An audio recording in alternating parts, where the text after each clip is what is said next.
Hello, my friends. Operator Starsky here. I hope you can hear me well. Please let me know in the commentaries if it's not the case. Okay. As always, it's a big pleasure to stream for you guys. Please let me know your location in the commentaries. Proudly shout your country for everyone to hear. Okay, let me see. We have commentaries. We have pretty much everything. All right, tonight we will talk about the ultimate truth. And the reason why I decided to make this stream today is, of course, to test the new software I'm using for this purpose. But also the recent conversation we've had with Frankie and Kuhn in their studio about how to recognize when the information is fake or not. The ultimate truth is a completely utopic term, as you probably understand. In the end of the day, we all choose what to believe and whom to trust. Questions on? No, I didn't do that. Just a second, let me check out my sound. All right. So we have Estonia, Denmark, Sweden, Rotterdam Oblast, Germany, South Africa, New Zealand, basically whole world here, and of course Florida Oblast. If you are in Florida, Greg, please say hello to the famous Florida man for me. So returning to the topic, the ultimate truth. We have plenty of facts out there to check if the information is legit. But there's a problem. So, first of all, we simply never do that. Also, I'm not going to nag about it or teach you to check facts. Plus, I don't do fact checking professionally. If you want fact checking, please check out Ryan Macbeth or EU versus disinfo.eu. Here I have it in the chat. Those guys are pros at fact checking, and of course, in the perfect world, we should all do fact checking regardless. But I was always saying that generally we never do that because we are lazy information consumers, and this is our nature. Majority of people consume information through a prism of emotions rather than rational thinking. And again, this is completely natural for everyone. But then there are people who say, how can we trust either source of information? Okay, you're saying that Russia is lying, but our government and our media are also lying. How can we recognize fakes and manipulation? And how can we protect from them? Friends, today I would like to give you several hints and tips from a standpoint of a communication specialist, and I think I've got enough credibility to talk about it because I have a master's degree in public relations, roughly 12 years of, 12 years of, oh my god, I'm so old. When you start counting your experience in teens, that is... it sounds discouraging, but 12 years of experience in communications and PR. And before I've gone full infantry, I worked for the Ukrainian projects of the US Agency of International Development, the World Bank, strategic communications agencies like Publicity Creating and Key Communications. There I am. Nothing changed much. Nothing changed much, my friends. And also TV channel Ukraine and many other companies. And what I'm going to tell you here comes purely from my experience as a communicator.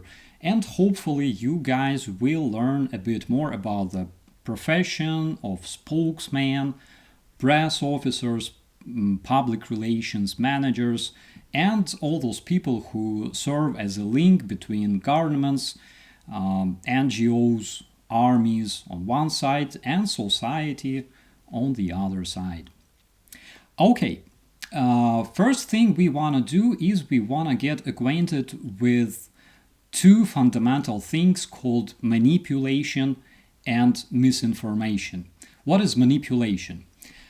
It's an act of influencing a person in order to achieve some specific goals or objectives. Manipulation, my friends, is a natural feature of all human beings. We all manipulate or being manipulated on a daily basis starting from our birth. For example, when a kid cries in a cradle, it's because this kid requires attention of his or her parents. It's because probably he or she's got a full diaper, or feels hungry, or needs a cuddle. When you are 5 years old and you nag to some random Bob's parents because he took your toy, it's because you want the sucker to get punished, right?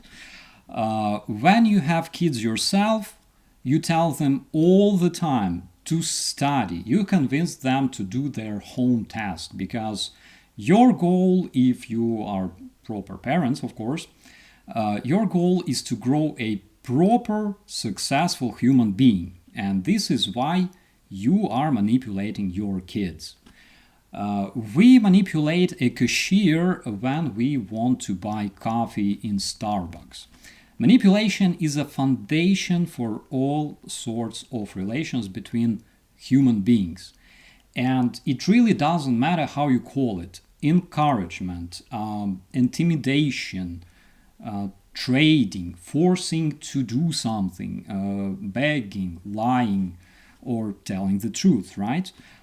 If you're doing it with a specific purpose, this is what we call manipulation. Okay, if your government is like any other government, of course, it will be trying to manipulate you. It raises taxes, we're nagging.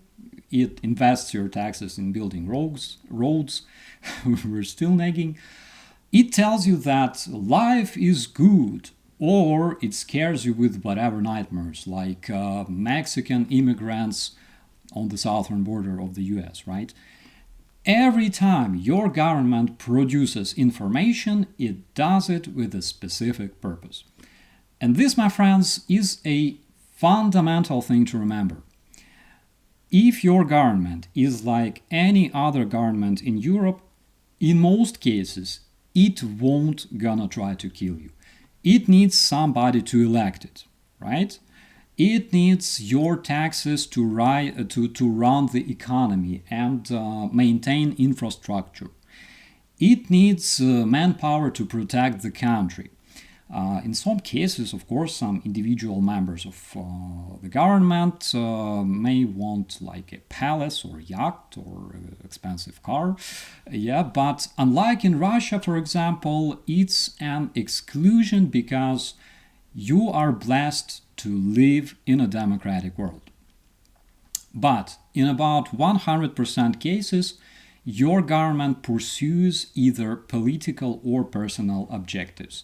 And the objectives your government pursues require a living and thriving, in most cases, a thriving society, you, my friends. And when we are talking about biasness of Western media, it's because they also pursue political or personal goals. And those goals are not supposed to get you killed. Because dead people don't pay taxes, they don't refuel cars, they don't subscribe to New York Times, and of course they don't buy coffee in Starbucks. Western culture, in the end, has its very, very specific own rules. Now, friends, unlike your government, the internationally recognized terrorist regime called Russian Federation does indeed want you dead. So, unlike Western countries, the Russian culture of tax relations between people and the ruling regime is not as developed. And basically, Putin doesn't care much about his taxpayers because Putin's wealth comes from gas and oil that are completely controlled by the ruling elites and Putin himself.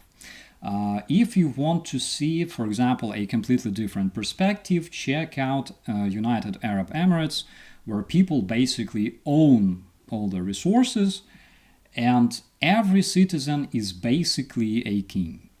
Okay? But let's return to Russia because it's important.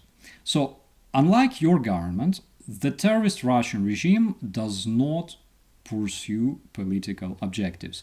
Wait a minute, how come it doesn't pursue political objectives, you may ask? Now, you should listen very, very carefully, my friends, because this is the most important thing to remember. In its current shape and form, instead of political objectives, the Russian Federation is pursuing military objectives. And in order to understand it, we should talk a bit about the Cold War. Remember Putin, 800 years ago. So, pretty recently, only 33 years ago, with the collapse of the Soviet Union, the Cold War didn't just finish because giant Russian industry of propaganda and misinformation didn't just disappear, as well as the Russian geopolitical ambitions, unfortunately.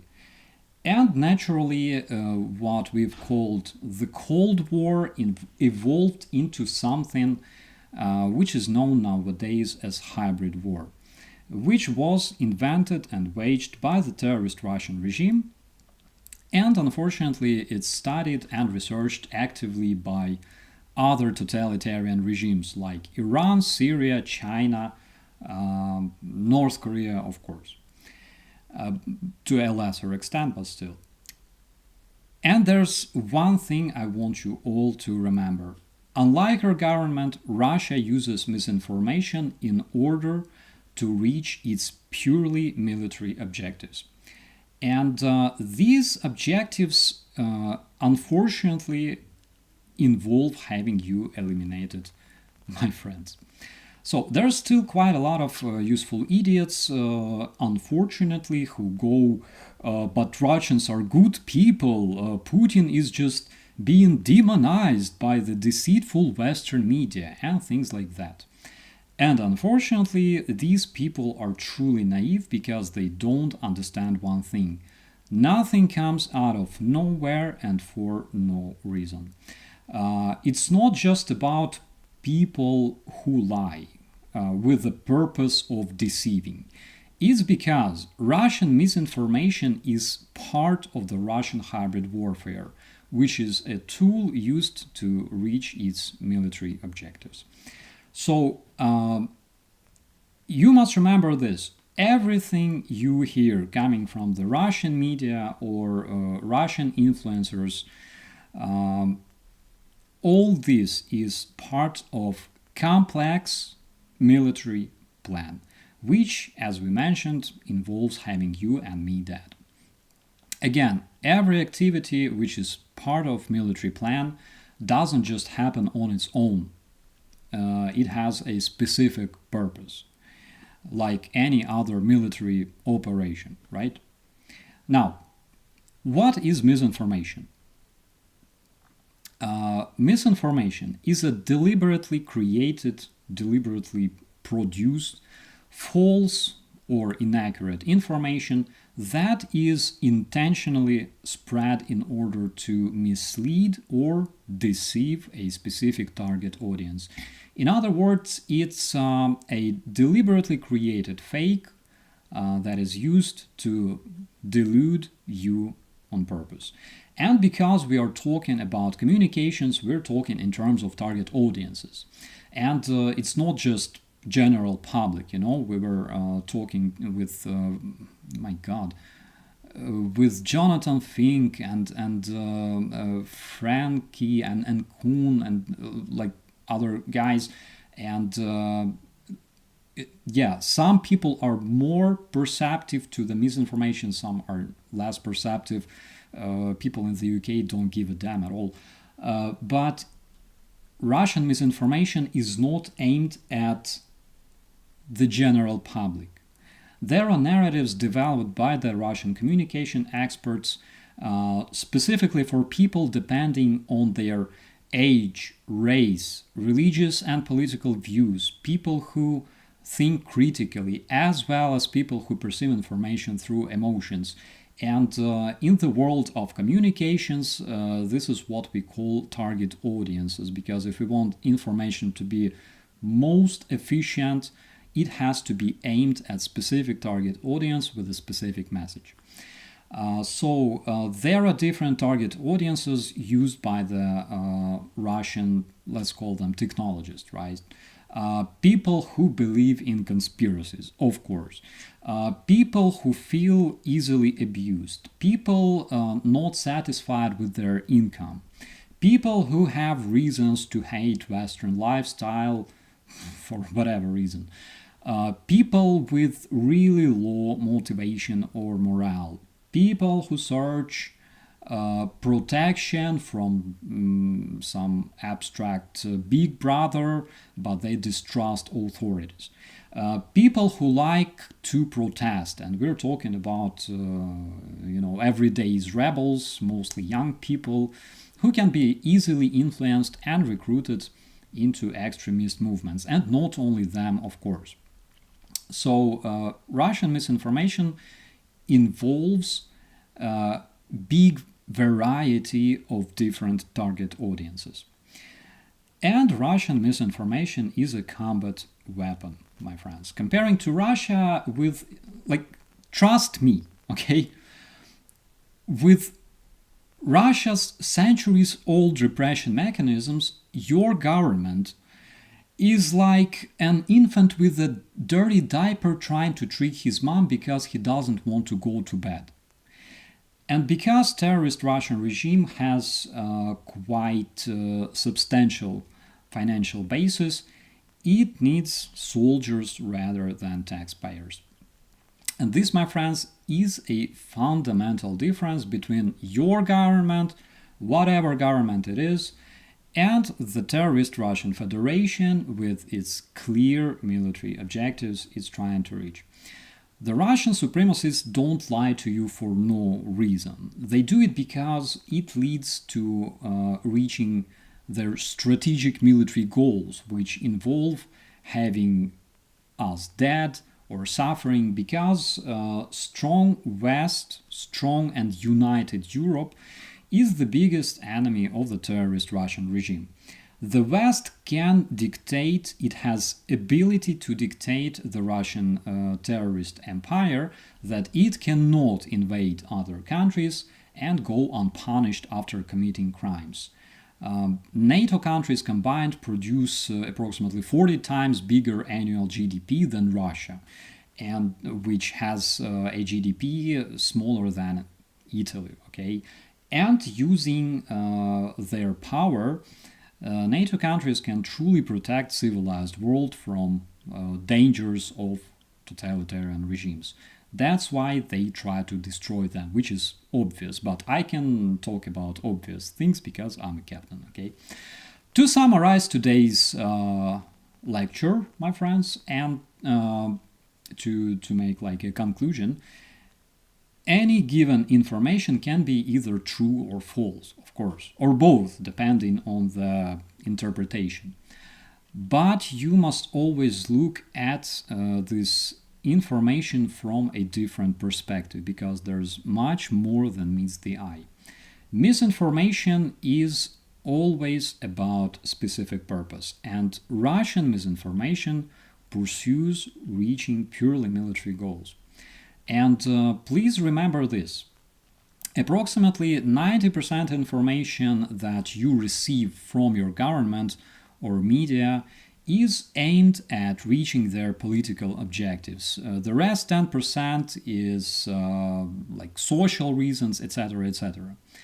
But as much as 100% of information produced by the terrorist Russian regime in its current shape and form is part of military plan, because misinformation is tool used in hybrid warfare, which has been developed by Russians to defeat you, my friends. What should we do to avoid being manipulated?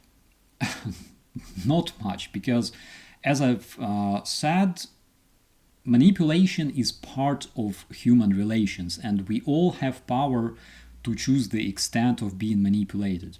If you ever read Dale Carnegie, this man 85 years ago started teaching people how to gain friends and manipulate people, and there's really nothing wrong about it, because it's not illegal or forbidden, and Carnegie's books are still the most popular literature you can find out there regarding communications, right? After all, it's us who decide our freedom, our freedoms, limits, and boundaries. But if you want to be truly protected from dangerous manipulations, you should truly understand their purpose. Like, you don't punch a grandma who asks you to help her carry a heavy bag because she's manipulating you, right? Again, we all define the boundaries. But the problem is when misinformation comes from a terrorist regime known for creating the strongest propagandist machine in the world, which tends to annex new territory every 5 to 10 years, that should really be concerning for you guys. Okay, I think we can finish this small lecture. Please leave me commentaries. I will try to answer them. And I'm really happy that you are still with me, my friends, because we had no stream for quite a while. And by the way, I don't have any drink here. Anyways, by the way, in just 2.5 hours, we will have another stream with my bro Andrew Mercado. I decided to make it a separate stream because I think it's this lecture must be important. Okay, this must be a separate video. So okay, I have like a tiny window here showing your commentaries, and unfortunately I cannot read them. Oh my god, I cannot read them all, but I will do my best, friends. Okay, let's search for the questions. Why are you all so happy? Any reason to feel that way? Well, why not? I don't see reason not to be happy. Happiness is Ukrainian biggest weapon against Russian aggression. Okay. Level 70, do you have enough coffee for your sugar? And by the way, can I bring the commentaries to the screen? Oh, yes, I can. Oh my god, this is so advanced. Yeah, unfortunately, I don't have neither coffee nor sugar because I didn't prepare and I didn't bring it here.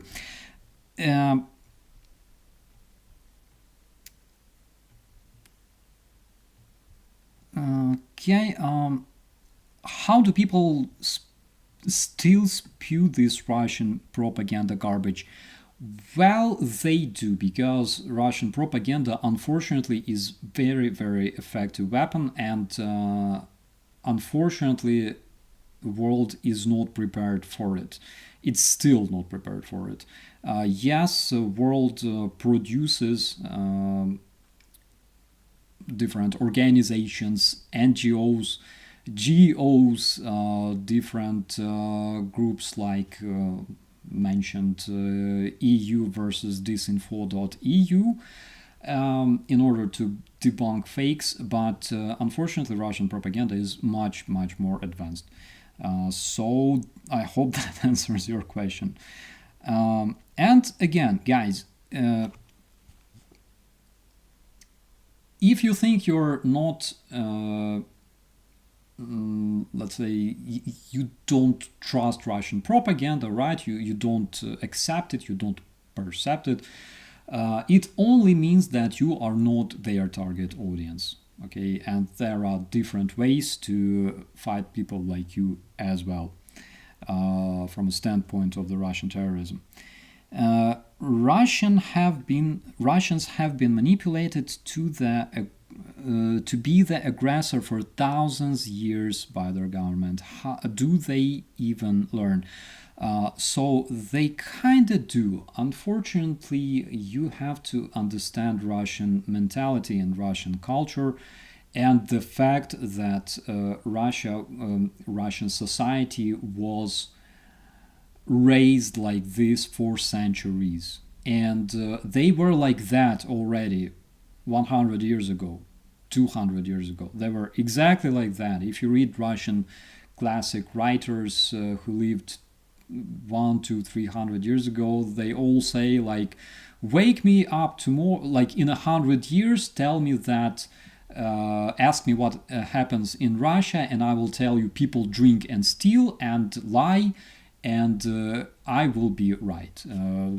That's a quote from a Russian classic. Okay. Has Russia blamed Ukraine yet for another floods?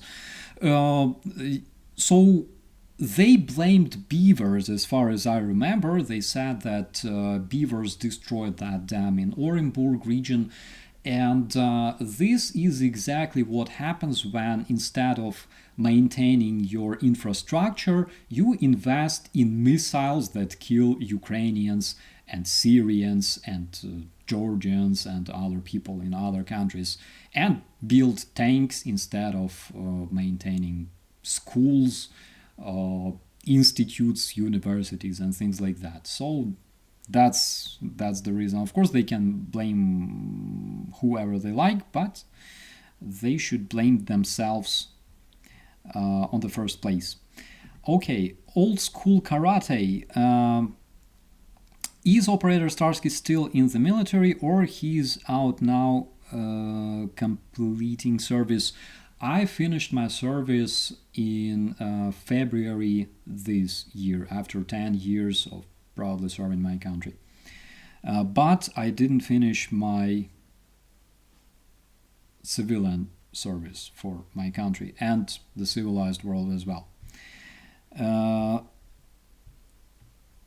Who benefits from this article news? I don't really know.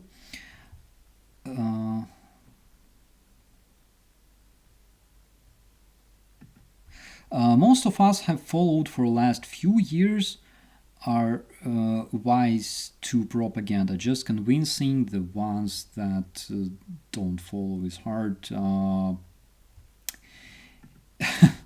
Convincing, it requires a bit more than just convincing. Is that the same Carnegie who has built the Peace Palace in The Hague? That is the same Carnegie who wrote a book called How to Acquire. I don't remember how it's called in English because I had it in Russian because we didn't have Ukrainian literature before the Revolution of Dignity. It was called How to Gain Friends, How to Acquire Friends, and influence people. Yeah, I tried to live according to Carnegie when I was like in my early 20s. I failed because guys, one thing about things like public relations and books related to communications is there are some fundamental things, but still they must correlate with the time. They must time changes, and a lot of things change. Back in the times of Carnegie, there were no such things as social media. Back in those days, he could not imagine that people, instead of meeting offline, would prefer to, I don't know, chat, watch YouTube, or speak on YouTube and things like that. But again, I don't see anything wrong with that, because it's a communication and it's a progress, and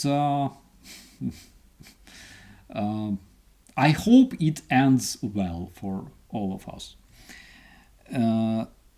Okay, Leathercat, will you be joining up with the 69 Sniffing Brigade for the truck convoys? That is under question right now. I really hope so, but if I cannot do that personally, at least I will help them with whatever help I can provide.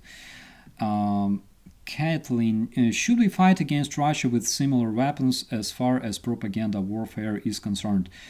It's a very, very cool question. So, unfortunately, you cannot do that, because in order to do that, you had to develop propaganda institutions 100 years ago.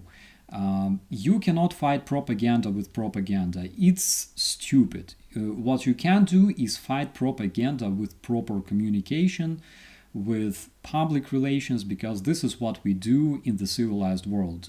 We don't spread misinformation unless it's a psyops, which is a military activity, and it's aimed at the enemy.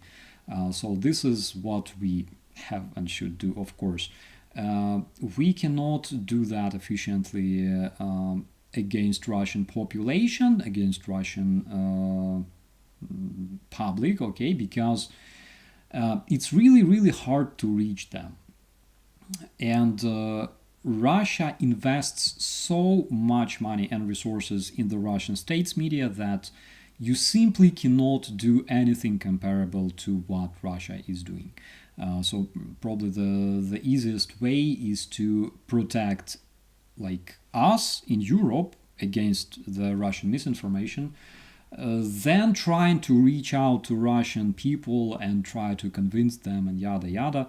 There are, though, some really cool guys in Legion Freedom for Russia and Siberian Battalion and Russian Voluntary Corps that is fighting for Ukraine against the Russian invaders. That have their communications. They know Russian mentality. They will do their job, I'm sure. They will be able to do that.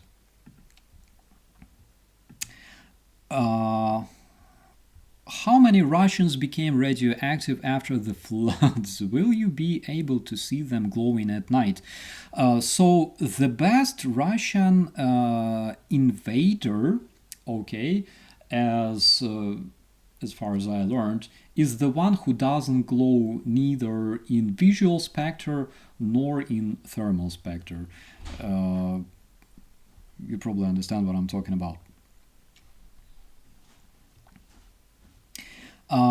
Okay, how is Russian propaganda influence the EU election? Big time.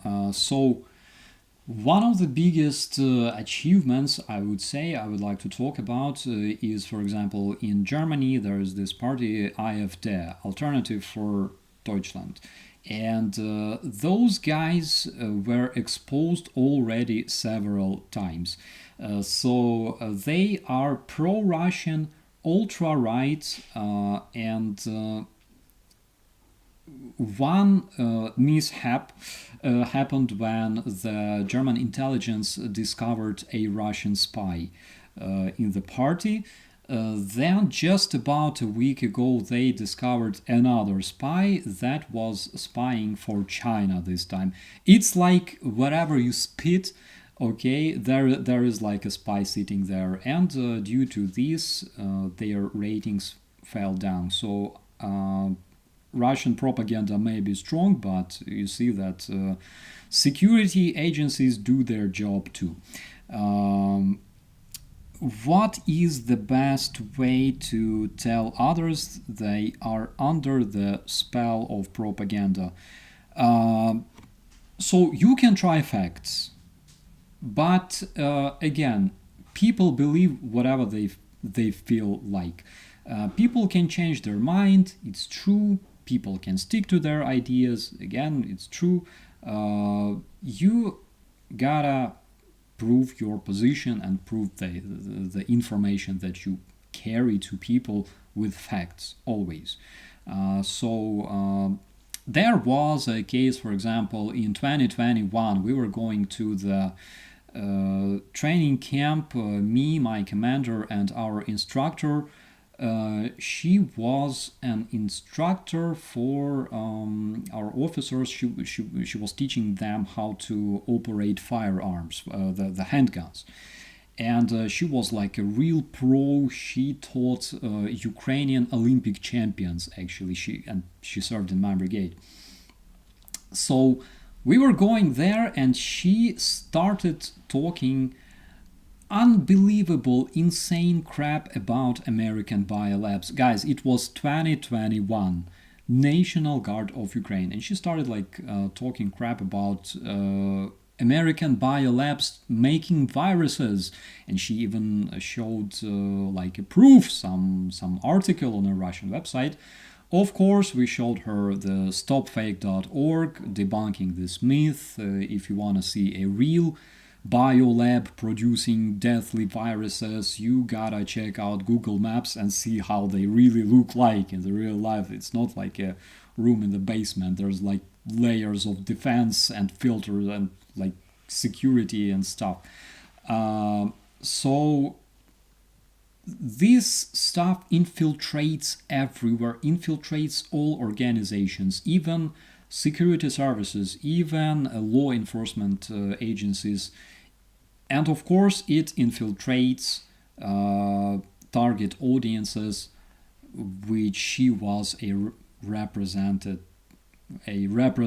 of, right? She was representing because she was into conspiracy theories and things like that.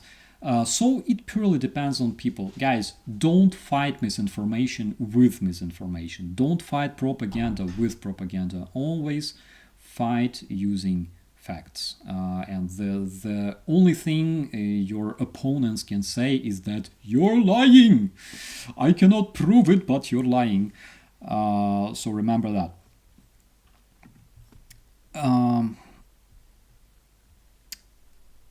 Okay, do you still have the cat? Thank God I don't. I don't. Last year I thought that I would just go insane because this tiny little creature that I loved and cherished and raised, she started attacking me like nothing helped. Okay, I played with her 15 minutes a day, 45 minutes a day, whole day, nothing worked, and then I made this publication on Facebook asking people like who wants to adopt a cat that will bite you, will scratch the living crap out of you, will destroy your life and stuff. And one woman from Rivne, which was like 300, more than 300 kilometers from Kiev, said, well, if you deliver her to Rivne, I will accept her. And of course I did. I brought all the houses I bought for this kitten, all the stuff, litter boxes, everything. And she even paid me like, my God, how much is that? €5. Roughly like $7 for the cat. I'm like, no. She's like, no, she gave me the money. And the cat ran away that very day, but returned. And the last thing I heard about the cat was this woman sent me a video of my cat like attacking other cats and kids and destroying everything. And since then, she never talked to me.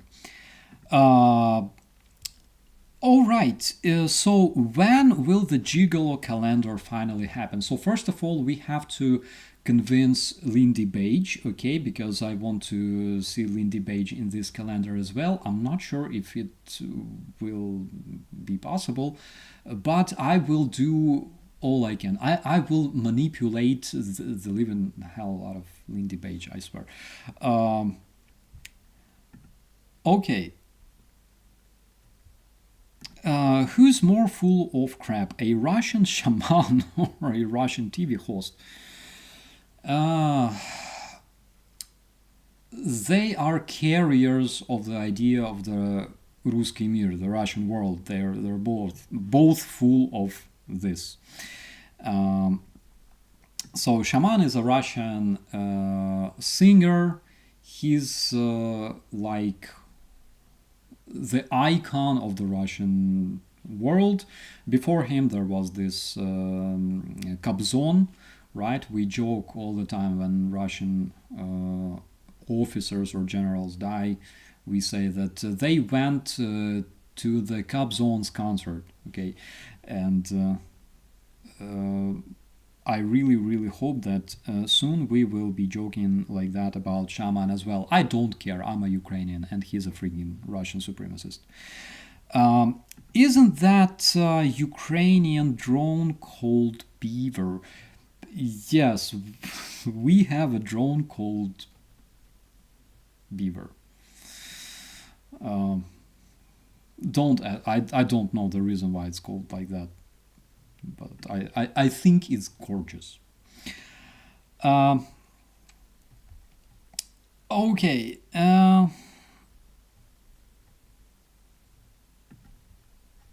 Russian propagandists are complaining that the poor are not happy to die young. Does this mean the Ruski Mir is not acceptable anymore? A lot of Russian young people, they have access to things like YouTube, and even though they were exposed to extreme Putinist propaganda over the past 20 years, but still they have better access to the information. And unlike the older generations that literally don't give a damn, they like 2/3 of Russians live like somewhere in the village with the outhouses and stuff. And what kind of internet are you talking about? But Russian youth, unless they are forced to join some, I don't know, like, how do they call it? Putin Jugend. Oh my god. Russian youth, with the eagle. You gotta go. Actually, guys, I can Google this for you. Okay, just give me a second.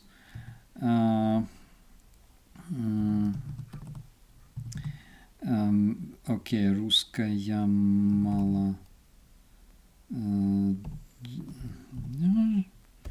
Is that it or not? Русская Russian youth. Holy shit!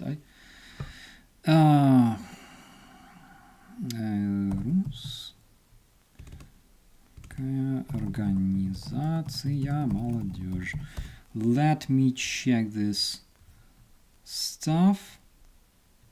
Россия молодая. No, it's not that. Yeah, let me share my screen with you guys too, because okay, where are they? Guys, unfortunately, because I have dementia, I don't remember how the heck they are called. Oh my god, where do I... Putinskaya молодежь. Yes, there they are. Here we have them. Get out of here. So those are the Putin's youth. You remember probably like the Hitler's youth And this is the Putler's youth. This is how they look like. And yeah, this is basically copy-paste of well-known and notorious Russian Hitler's Hitlerjugend, right?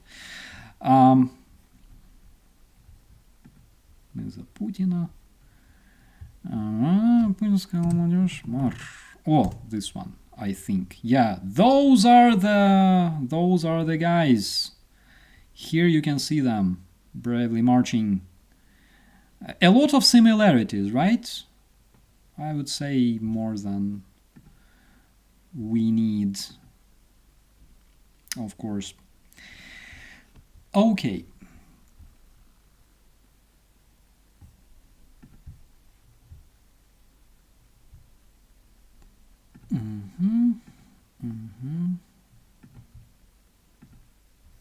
All right. Do Ukrainians believe in vaccines? Guys, we have absolutely the same situation like you had in your country. There are people who believed, there are people who didn't trust that, but of course majority of people did vaccination, even though we had a lot of conspiracies like in any other country of the world.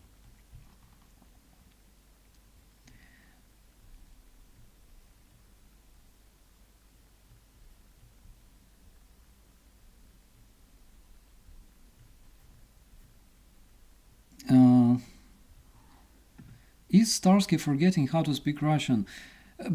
I really do. Unfortunately, I really do. And the other day I had interview with the Freedom channel in Ukraine. It's a channel that previously spoke in, I think, 4 different languages: in Russian, Arabic, and 2 other languages. And now they also broadcast in Russian for the Russian-speaking population in Ukraine and in Russia.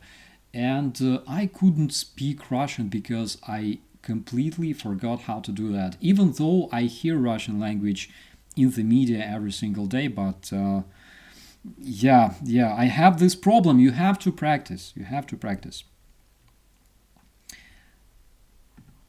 After the Soviet Union broke up, a lot of countries tried to help Russia. How come they never seem to remember this? Of course they can, guys, Russians don't remember good things. They know the meme, the bush legs, right? But they don't feel grateful for that, because bush legs basically saved their lives from hungry death, from starvation. So that's the problem, unfortunately. What should we really call that place that is north and east of Ukraine? Oh my god. North and east of Ukraine? You mean away from Ukraine? Well, I call it the Terrorist Federation, and you can call it something like that too. Did you know there's 2 Moskvas in the bottom of the Black Sea? I've heard about one. I didn't hear about the other one. Please let me know what you mean. How do we convince Russians that no one wants an inch of their territory or their bloody Ruski Mir? They can keep it within their borders. So when Russians tell you that they are just protecting their motherland, they bullshitting you. They really do. And the reason they do that is because in Russia, everybody clearly understands why this war happened. In 2022, I believe, if not 2023, during the completely staged event called Meeting Russian Mothers, Putin was asked by a journalist, which, of course, like, you know, was staged. He was asked, "What are the achievements of our special military operation that continues for hundreds of days?" And Putin said, "Well, you see the new territories of the Russian Federation." Meaning Kherson, Zaporizhia, those that are not controlled fully, but they're already on the Russian map. And he said, "Well, you see those territories? Well, that's the achievements." The dude didn't even blink his eye. He didn't even mention genetically modified ducks. No, he openly spoke about it. Guys, it's on YouTube. You can find it easily. So they are not protecting their motherland. They are invading territories. They are annexing other countries and provinces. This is what they do. Everybody understands that in Russia. Everybody. Trust me.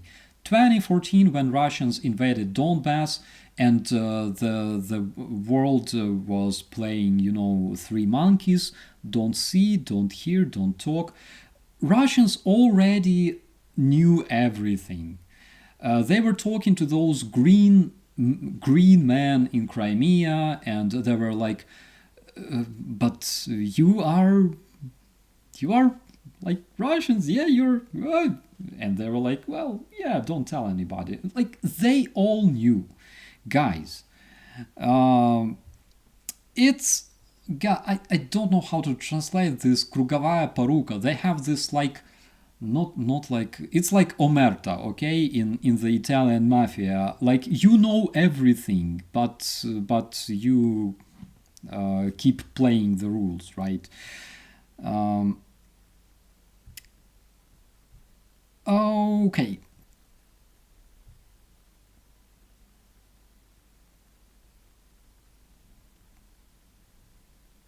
What do we know about Russian propaganda mechanism? How many bot farms? How many employees? What is their pay? How many bot farms? You cannot count them. So Twitter is approximately 67% more populated by bots than any other social media. There was a research regarding this. And I cannot tell you the exact numbers because there's so many. So the Security Service of Ukraine reported that approximately 1.6 millions of fake Russian accounts were eliminated and blocked in 2023. Guys, 1.5 millions of fake accounts, of unique fake users that you can control. Imagine this. So this is something that I can tell you from the open sources. The payment, again, it's very different because there are different people involved into this. There are two agencies operating in Moscow. I'm not talking about the Prigozhin's company, the Internet Research Agency. I'm talking about two others that are known for providing Russian government with such services, right? So considering they position themselves as IT/communication agencies, I believe that top manager in this company is maybe receiving around $7,000 to $10,000. The CEO, of course, we're talking about probably hundreds of thousands, but yeah, that's approximately the number. The dude operating a bot farm receives, again, they don't have like fixed pay. Some of them are paid by the number of commentaries and things like that. So It depends. It depends really. It's a really big question. It requires a lot of information that I, by the way, can provide you with on the next stream because it's a very interesting topic. But yes, they employ people. People create messages and narratives that correlate with the narratives provided by the Russian agenda. And they basically post them all over the internet. In one of my previous videos, I talked about this. You gotta check it out.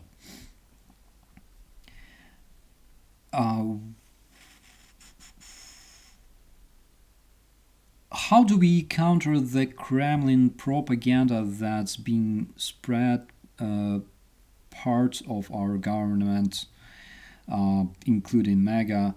Well, again, guys, you cannot fight propaganda with propaganda, you gotta fight it with facts. But ask yourself this question: are you prepared to fight the propaganda? If you really do, you can fight it wherever you are and with whatever you have. If you can do it online, you can do it online. You can join NAFO, you can destroy pro-Russian propagandists and Russian influencers with memes, because the power of art and creativity is stronger than a sword. You can do that being yourself with, I don't know, you can become an influencer yourself. That's what I mean. Rather than fighting in the commentaries, you can go on the streets. But guys, if you want to do something, you have to make sure that you can do that. Okay, if you are 100% sure that you want to become a person who will fight misinformation and propaganda, you have to do this, and you have to make sure that you are prepared for this, okay? Because we all have personal lives, we all have other things to do. It will become part of your life, so make sure that you can do that. Okay, guys, I have to finish this stream now, because in 1 hour I will be joined by my brother Mercado Media, and we will be talking about other interesting topics. I really hope that you found this stream informative and useful. If you didn't, I'm really sorry. I will do my best next time. Guys, thank you so much for being with me. Please stay with me, and we will see you in 1 hour.